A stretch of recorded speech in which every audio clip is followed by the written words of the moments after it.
Oke, selamat siang teman-teman. Siang. Apa kabarnya? Baik. Terima kasih sudah meluangkan waktu untuk kita bisa sama-sama melakukan konseling kelompok pada kali ini. Dan sebelum kita bahas lebih jauh, kita memulai dengan doa terlebih dahulu. Mari kita berdoa. Doa selesai. Oke. Sekali lagi, nama saya teman-teman. Siang. Oke, jadi pada sesi kali ini saya sebagai konselor, kita perkenalkan dulu. Oke, jadi saya sendiri sebagai konselor, nama saya Rizky.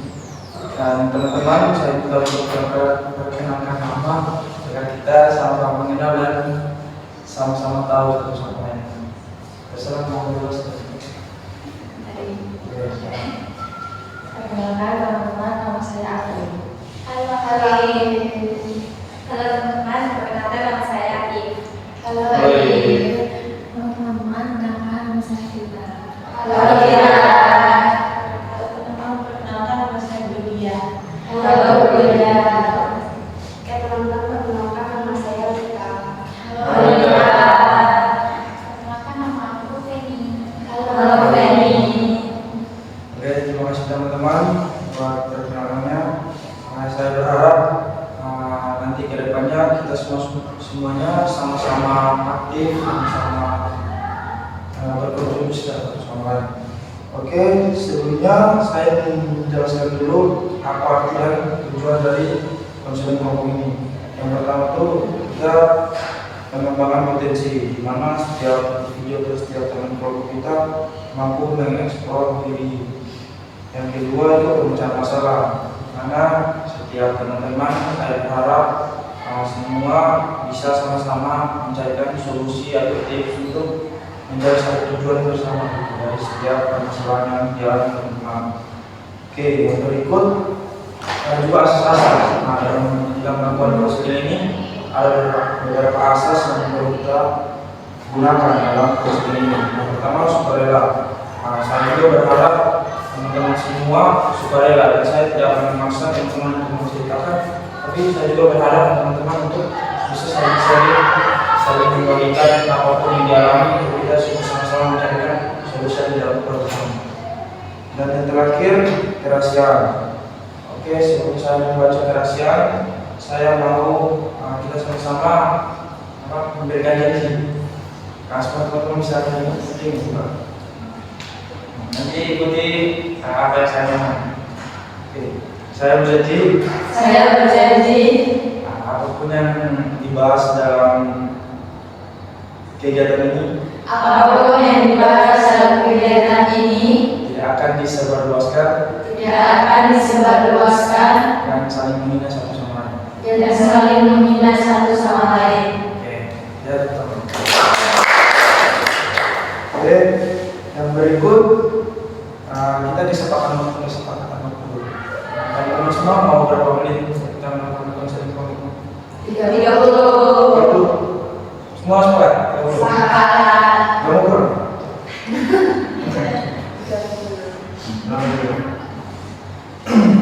Oke, jadi karena semua sudah sepakat 30 menit, maka kita akan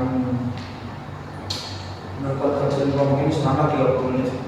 Oke, saya mau sebelum kita melaksanakan, saya mau adakan satu game experience.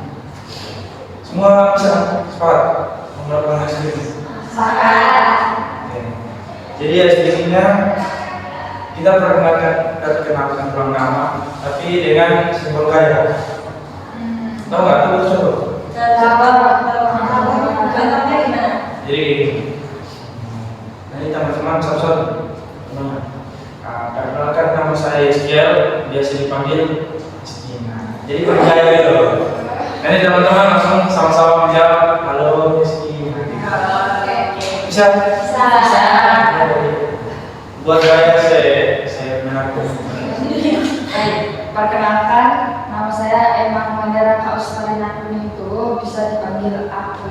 Halo. Ini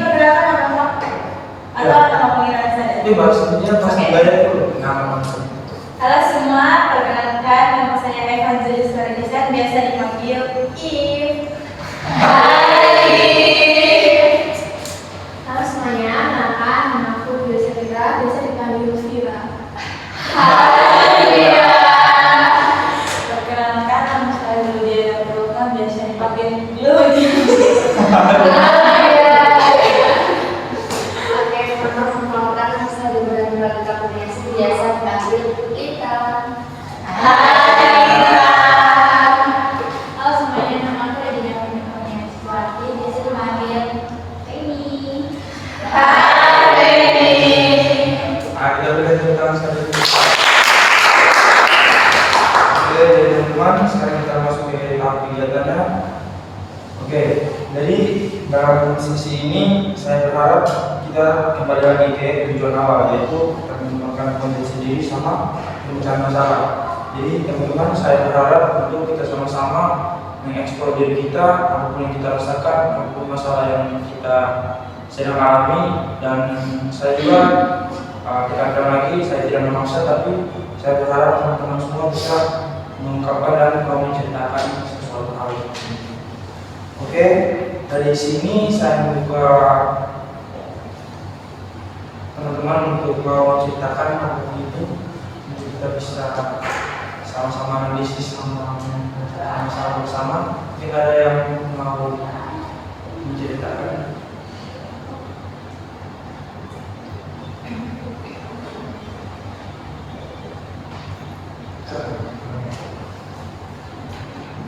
Jadi saya itu punya cerita. Jadi ini bisa dibilang saya kurang percaya diri atau saya merasa insecure. Jadi saya itu selalu dibilang orang lain tuh kayak, kok kamu kurus sekali gitu. Tapi ada yang bilang gitu, nah terus ada orang itu kayak bilang, Mbak Yudi gendutin sedikit gitu. Tapi kan kayak sebenarnya di sana juga pengen, tapi kan itu kan susah ya, maksudnya kita juga mengusahakan. Tapi kalau emang udah dari keluarga kan emang susah ya. Jadi kayak agak sakit hati sih kalau digituin orang. Terus juga bingung gitu loh, gimana nyikapinya kalau misal ada orang bilang kayak gitu. Terus rasanya itu juga kadang sakit hati, jadi kayak membekas gitu. Jadi ya itu sih, saya kurang percaya diri karena omongan orang lain. Jadi dari permasalahannya teman kita ini, dia misalnya kepercayaan diri sama insecure. Oke, kalau boleh tahu kita nih pola hidup sama pola makannya seperti apa? Sebenarnya setiap hari juga makan itu teratur 3 kali sehari. Cuma emang porsi makannya enggak sebanyak itu karena menyesuaikan juga sama perut. Kalau dipaksakan juga nggak baik kan. Jadi saya makan tuh sampai kenyang. Kalau udah ya saya nggak paksain gitu loh. Tapi saya juga makan tuh teratur. Jadi saya juga mengusahakan minum susu, tapi tetap aja masih susah banget untuk menurunkan berat badan. Oke, dan alhamdulillah dari permasalahan kita, mungkin teman-teman lain ada permasalahan lain atau ada yang berkaitan dengan permasalahan lain. Oke, sekarang. Mungkin ini yang mirip tentang insecure, tapi mungkin ya ada hal lain. Jadi saya ini kan sekarang adalah mahasiswa magang sebagai calon guru di sekolah kita. Nah, yang jadi insecure saya itu adalah karena saya pendek. Jadi kan kayak ya memang saya juga pernah lihat kalau ketika saya jadi murid di sekolah, saya juga pernah lihat ada guru yang memang dia enggak terlalu tinggi gitu, jadi lebih pendek dari siswa-siswanya. Dan itu sekarang saya merasa hal itu. Jadi kayak insecure ngeliat murid tuh lebih tinggi gitu. Terus bapak ibu guru juga kan kelihatan tinggi walaupun mungkin pendek tapi udah kelihatan dewasa. Ya kan itu memang generasinya yang beda. Nah tapi dari tinggi saya yang gak seberapa ini membuat kepercayaan diri saya jadi terganggu. Karena saya mikir guru pendek padahal masih muda itu jadi kayak takut disepelekan gitu. Harga dirinya berkurang kalau itu mungkin saya jadi kadang kurang percaya diri sama itu. Gitu. Jadi masih mirip-mirip ya sama masalah itu masalahnya percaya diri sama di situ. Oke. Dari teman-teman lain mungkin masih ada yang sama atau ada yang lain?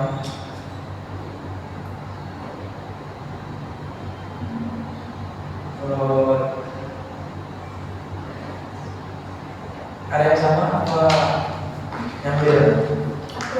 Oke, sekarang. Tapi aku ingat maaf kalau karena aku bisa itu kadang-kadang muter-muter. Aku tuh jujur aja, aku sering insecure karena public speaking aku dulu.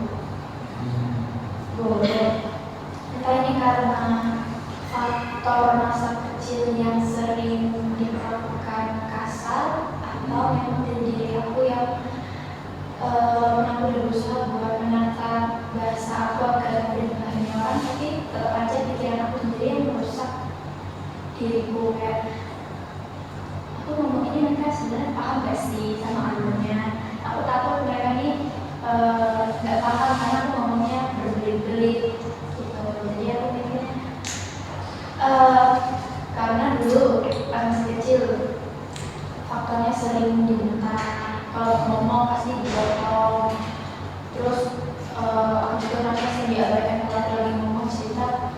Kadang aku lagi bahas topik A, terus tiba-tiba orang lain bahasnya topik B. Jadi itu di omongan aku berlaku nggak sih sebenarnya? Kok mereka nggak menanggapi apa aku ngomongnya nggak nyambung ya sama mereka ya? Jadi aku kan insecure, makanya aku lebih jadi pendiam aja. Kalau orang yang ngomong atau aku yang memang mau bertanya baru aku bertanya dengan soal dia tuh ingin merubah sikapku ini yang dari takut bicara jadi berani untuk mengungkapkan pendapat sampai di sama ini menata bahasku agar bisa lebih akan lebih dipahami. Meskipun di situ. Ya, terima kasih untuk teman ketiga kita ini sama Eke, di mana permasalahan mereka mirip dan saling berdekatan. Dan saya teruskan topik masalah kita atau pembahasan kita di siang hari ini yaitu masalah pernikahan ketiga. Mas sepakat? Oke, karena kita sudah menemukan topik dan pembahasan yang akan kita bahas di sesi ini, maka saya membuka ruang untuk tanya jawab. Apakah teman-teman ada yang mau ingin bertanya atau ingin mau mendalami sesuatu dari ketiga teman kami yang mengalami masalah? Mungkin aku bisa tanya soal maksudnya dari kamu tadi kan bilang kalau PKKN itu sebenarnya kamu ditanya dibilang kayak itu sama temenmu atau orang yang lebih tua dari kamu? Orang yang lebih tua, jadi kayak misal ya kayak saudara gitu. Maksudnya yang udah apa ya kayak tante atau dulu gitu atau seumuran. Karena kalau aku melihat kamu itu tuh bodimu itu udah bodi yang pas gitu loh. Karena ya harapan orang kan juga maksudnya kayak kalau aku melihat kamu tuh udah bagus, sudah kayak bodinya udah bagus. Kalau biasanya kan kalau orang tua itu mandang bodi sekamu itu pasti kamu pasti nggak mau makan ya gitu. Jadi ya kita maksudnya cara pandang orang aja sih. Iya sih sebenarnya awalnya saya juga berpikir seperti itu, kayak saya mikir kayaknya udah pas sih, tapi aku pengen naikin aja sedikit-sedikit, tapi setelah digituin sama orang aku kayak merasa berarti aku dilihat orang gitu, terus kayak dia nyuruh saya buat nambahin itu, jadi kayak kadang tersinggung juga gitu. Tapi kalau dari pandangan saudara aku ini tuh bagaimana ya, maksudnya kalau kita mau menilai kita harus menilai kita sendiri, sedangkan saudara aku tuh benar sama, maksudnya sama ini dia ya. Kalau saudara aku gimana? Sama sih, tapi kayak aku nggak peduli sama itu, aku nggak peduli sama fisik seseorang, jadi kayak aku nggak pernah sekali pun kayak kamu harus banget, kamu kebutuhan saya, nggak pernah kayak gitu. Nah terus sebenarnya kalau saya lihat dia tuh kayak ya udah biasa aja, karena aku nggak berani menilai kalau dia terus banget saya gitu, enggak, saya ya udah biasa aja. Cuma kenapa orang lain tuh berani gitu ngomong sama saya kayak, dan ngomong itu seolah-olah kayak jelek banget gitu loh. Kamu sekali-sekali bilangin itu deh sama saudara itu, maksudnya jangan diem aja tak gitu loh, karena ya itu kan tubuh kamu nggak seenaknya gitu loh, meskipun dia saudara kamu nggak seenaknya gitu. Karena sekali ya, karena sekali debat banyak aku sekali itu pasti berbeda kan. Jadi nggak usah terlalu berdiri ini. Tapi kamu pernah nyoba bikin atau bapak Pernah dulu, tapi ya itu nggak konsisten, jadinya kayak ya udah sekarang tuh olahraga juga jarang-jarang, tapi sebenarnya juga dengan mager? bukan mager, lebih ke nggak ada niatnya. Karena kalau misal nge-gym nih, aku nggak bisa kalau nge-gym ini tuh harus gimana gitu, jadi kalau ada gangguan bisa dibantu olahraga kayak gitu. Coach aja.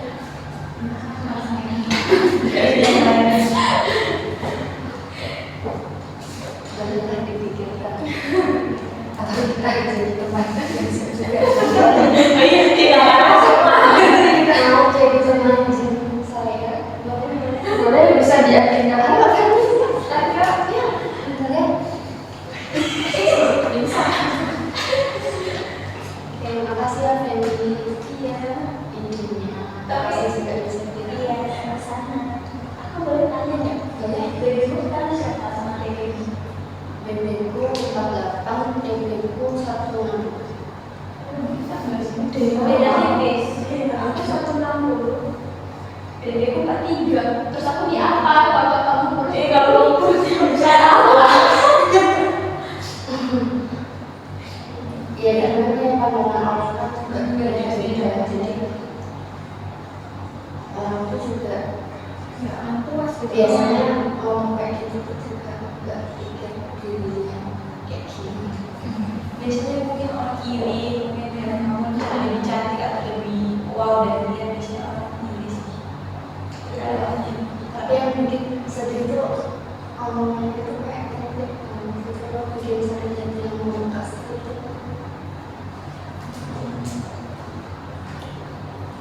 Oke, ya. Oke, tadi kan teman-teman sudah berbicara. Sekarang saya mau memberikan ruang untuk kita sama-sama menanyakan kepada sekarang kita teman-teman untuk mau memberikan pendapat atau ini atau bertanya kepada teman kita ini sama Ben. Tadi kalau misalnya kita sekarang ini sama Ben. Oke, misalkan. Saya mau menanggapi punya atlet ya. Jadi tadi merasa insecure memiliki badannya nggak tinggi di antara murid-murid gitu. Jadi kamu kalau di sekolah, apakah teman-temanmu juga sama kayak kamu? Maksudnya kayak iya dari segi tinggi badannya apakah cuma kamu atau teman-teman ada juga gitu? Mungkin beda jauh, tapi kayaknya tetap aku yang paling pendek kayaknya ya. Jadi tetap ada yang berbeda. Sebenarnya juga kayaknya tuh mungkin beberapa ada gitu loh yang sepantaran ininya, tinggi badannya. Cuman saya kepikiran hal ini sih. Jadi kalau ini dari pengalaman saya tuh, saya waktu sekolah SMP SMA itu saya juga banyak melihat guru tuh ada kok yang maaf tinggi badannya tuh lebih tinggi dari murid-muridnya. Tapi kalau saya melihat guru saya seperti itu, saya merasa kayak saya nggak meremehkan gitu. Jadi itu dari diri saya gitu. Saya enggak meremehkan tuh dari segi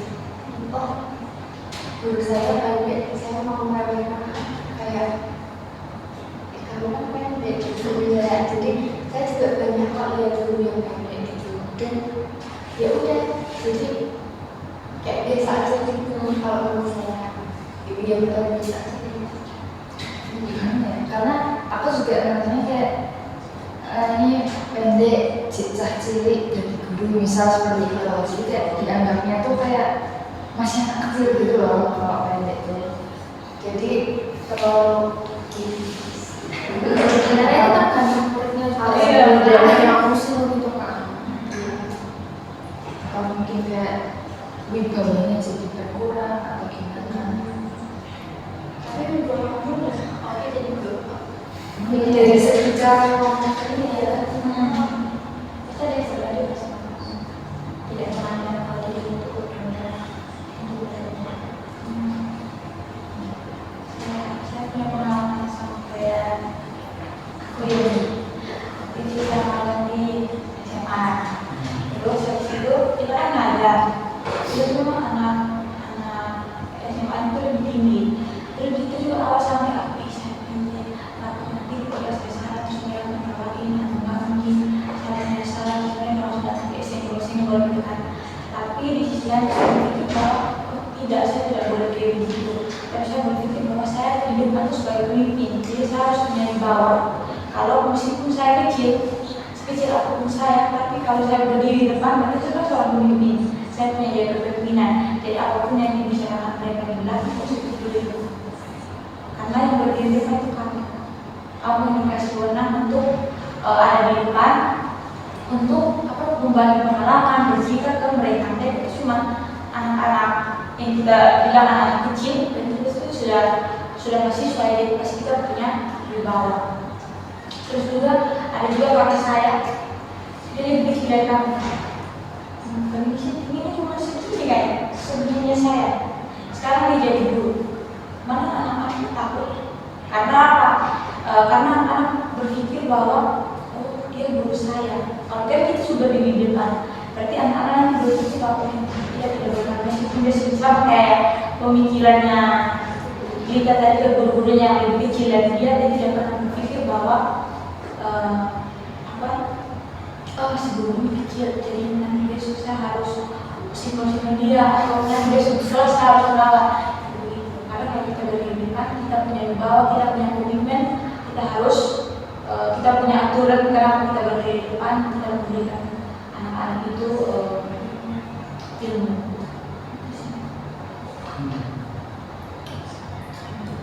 Karena kalau ini kan magangnya masih yang nggak terlalu berinteraksi sama murid. Kalau yang kedepannya kan nanti magang itu malah masuk kelas mengajar gitu kan. Itu takutnya kayak kadang tuh aku mikir kayak aku udah kuliah umurku segini, nanti aku bakal ngajar anak SMA yang paling umurnya 17-18, jadi masih ada jarak lah 2 tahun, berarti harusnya saya bisa. Itu sih yang biasanya aku pikirin. Kalau saya waktu bisa saya ngajar terus saya salah, terus anak-anak murid tahu saya nggak bakal kelas sesuatu itu gerak, nanti kita takut. Percaya saya, jangan kalau sama anak murid itu jangan terlalu berbaik hati mungkin. Jangan terlalu kita kayak jangan terlalu santai. Yang PLB luar sekolah juga saya begitu. Kan saya malam ini PPA kan. Terus anak-anak itu kayak menganggap remeh kita karena mungkin di PPA itu kan mereka tidak berpakaian seragam, tapi berpakaian biasa. Dan itu tuh cuma kayak pengembangan iman yang mereka aja. Terus ketika tidak salah atau kita mereka itu langsung terus bisa. Saya cuma mereka takut besok lusa ketika saya pergi mereka tidak berani untuk kayak ketawa atau berbicara. Mungkin di belakangnya saya, tapi ketika saya di samping mereka atau di tatap mereka. Soalnya saya karena kita kan pernah jadi murid kan, ketika guru kita begini mesti tahu ini pasti gimana. Tatap mata mereka. Jangan ketawa. Ketika saya jangan ketawa. Biar saya cuma begini. Mereka takut. Meskipun kita sedikit begini, mereka takut. Betul. Percaya. Nah ini hal baru lagi. Jadi aku juga kadang mikir kayak jadi guru tuh harus jadi guru yang tegas atau tegas dan terkesan galak, atau jadi guru yang asik. Itu kebimbanganku antara dua itu. Mana yang lebih bisa kayak disegani atau disukai sama murid-murid gitu. Tapi dalam kondisi aku dulu, sebenarnya kalau itu bisa jadi guru asli dalam kelas maupun di dalam kelas. Tapi kalau dalam kelas itu lihat kondisinya dulu. Misalnya kamu suruh mereka kerjain 1,1, terus mereka kerjain 1 jam. Itu kamu harus gimana? Apakah kamu harus ya apa nanti 2 jam lagi ke depan? Kan nggak mungkin, ya kan? Itu sesuai kondisikan. Terus kalau di luar kelas ya bolehlah kita jadi guru yang asik, tapi jangan asik itu harus tegas. Apalagi kita kan guru BEM atau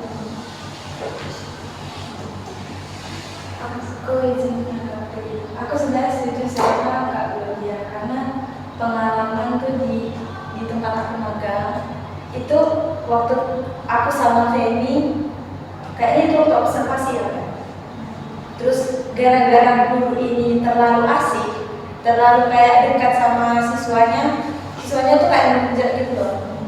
Jadi menurut aku kamu tuh harus punya apa sih, kayak harus tegas tapi asik boleh, tapi jangan kayak udah terbawa suasana. Kalau mereka ajak ngobrol ya ngobrol jangan, karena waktu kita observasi itu malahan gurunya itu menyampaikan materi tapi yang dia tanya itu di luar materi gitu loh, karena saking asiknya.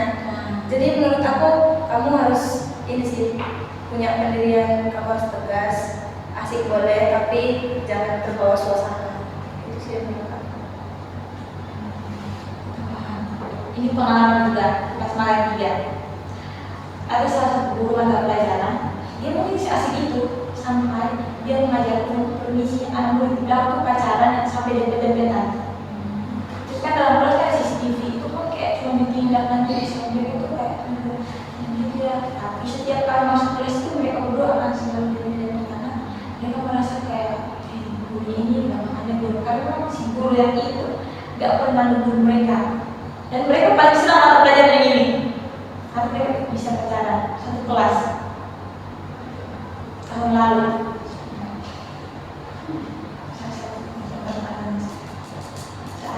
Jadi kita jangan terlalu asik, takutnya murid bisa mempergunakan keasikan si guru ini untuk melakukan sesuatu hal yang tidak di belakang. Masih untuk saran-saran dari terima. Sekarang dengan masalah terakhir, masalah prinsip kedua cuma berkaitan dengan public speaking. Kami dari teman-teman menurut tanggapan terkait masalah ini. Sekarang Dan aku mau tanya, sebelumnya kamu jadi insecure karena nggak pernah didengar ya tadi? Itu dari orang tua atau dari teman kamu sendiri? Dari teman. Oh, dari teman. Itu kamu pernah bilang nggak, kok kalian nggak tanggapin aku sih? Atau kok kalian malah bahas masalah lain sih? Kenapa? tapi bagaimana lagi Berarti itu masalahnya dari teman kamu, memang teman kamu aja yang kayak menyepelekan kamu. Kalau menurut aku, kamu lebih kasih tahu lagi ke mereka, kayak bilang kok kalian gitu sih, karena aku sudah ngomong, aku pengen kalian dengar aku, kok kalian malah nyelepetin aku. Dan menurut aku kamu harus ini sih, kayak komunikasikan lagi biar benar terjadi.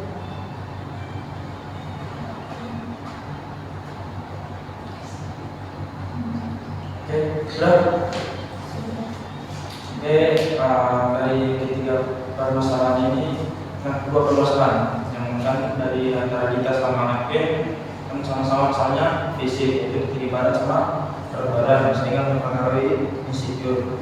Dan teman kita ini yaitu insecure juga, cuma dia ada bikin bagus bikinnya untuk cara respon teman-temannya yang tidak sesuai dengan yang dia inginkan. Oke, yang terakhir saya meminta teman-teman perwakilan saya memberikan satu atau dua motivasi sehingga dari permasalahan teman-teman kita bisa kelar dan mendapatkan solusi. Ini ada teman-teman yang mau memberikan beberapa motivasi selain yang mempunyai masalah antara guru, tim sama ya. Semangat, jangan berpikir kata orang lain. Terus kayaknya saya lihat badan saya kurus jadi tapi kok kalau bilang begini saya nggak peduli karena hidupnya saya yang kasih makan juga orang tuanya saya, ya saya tidak peduli orang mau bilang kenapa kurus, tidak peduli karena saya menikmati hidup saya dengan badan seperti ini. Saya harus semangat sih, jangan terlalu dengar dan jangan terlalu pikir. Meskipun itu saudara mereka yang masih tenang, santai. Makasih karena terus kamu Akuin yang tadi aku bilang, kayak kamu mau jadi seorang pemimpin harus punya wibawa dan jangan ngomong bahwa saya pendek, harus dirubah pola pikirnya supaya anak murid itu melihat kita tuh kayak oh orang ini masih muda kecil, ya ternyata garang.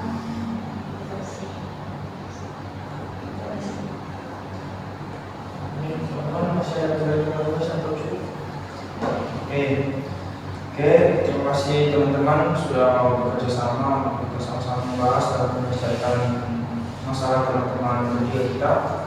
Oke, kita masuk di kesimpulan. Oke, dari ketiga permasalahan ini saya coba memberikan kesimpulan, yaitu di sini saya menyimpulkan bahwa ada dua topik masalah utama. Ini semua berkaitan dengan insecure. Masalahnya itu di fisik sama